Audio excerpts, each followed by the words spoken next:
So the countdown is on and your wallet may be feeling it. CNN's Maribel Aber joins us now from the Nasdaq market site in New York. Good morning to you, Maribel. And we're talking about tariffs here, complete with a specific date and some serious ripple effects. Good morning, Chesley. August 1st is a, quote, hard deadline for President Trump's tariffs to kick in.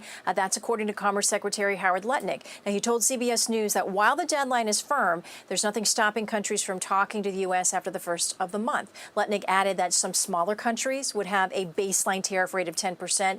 Those will include nations in Latin America, the Caribbean, and many in Africa. As for the bigger economies, Lutnick said they'll, quote, either open themselves up for or they'll pay a fair tariff to America. Chesley. Wow. All right. Looks like President Trump just gave crypto its biggest boost yet, huh? President Trump has signed the first major federal cryptocurrency bill into law, Chesley, called the Genius Act. The legislation outlines regulations for stable coins. Now, those are currencies tied to the value of an asset like the U.S. dollar or commodities such as gold. The Genius Act makes it clear for banks and other entities to issue stable coins. So that's expected to increase public trust in the assets and help grow the cryptocurrency industry overall. That increased acceptance of crypto helped push the asset up in value. The overall market valuation of cryptocurrencies hit a record $4 trillion soon after the vote on the legislation. Chesley, think of it sort of like building guardrails while the car is already on the highway. Crypto's moving fast, and lawmakers are finally trying to catch up. I see. All right. We understand that Alaska Airlines is back up and running after an IT outage?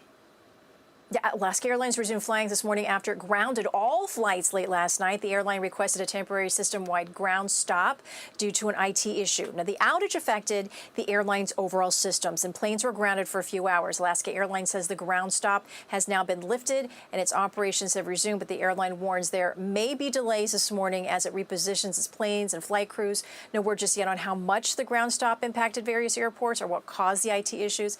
Chesley, it's the second major IT outage in 15 months, and a stark reminder of how tech glitches can upend travel coast to coast. Yeah, man, don't want to hear that. Don't want to hear that. All right. Everybody's getting into these foldable phones, and I understand that Apple is talking about one maybe. What's up with that? Apple's look to sets out a rollout of its first foldable iPhone, Chesley. Various online reports say the phone could be introduced in the second half of next year. Now, get this, the price point is expected to be in the range of $1,800 to as much as $2,500. Apple is reportedly set to have a limited production of the foldable at first due to the complexity of the device, as well as the high price point. Now, the book-like phone is expected to be called the iPhone Fold. It's going to compete with Samsung's Galaxy Z Fold models. The low end of that price point would fit in with the other foldables. The Galaxy Z Fold 7 runs about $2,000.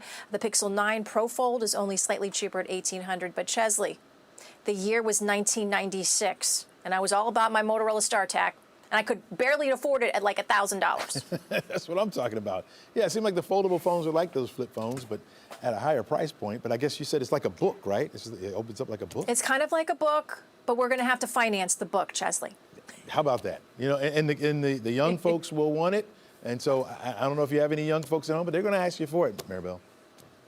No. The old folks will keep what they have. I hear you. I'm with you. Thanks a lot, Maribel. Really appreciate it. We'll see you again tomorrow.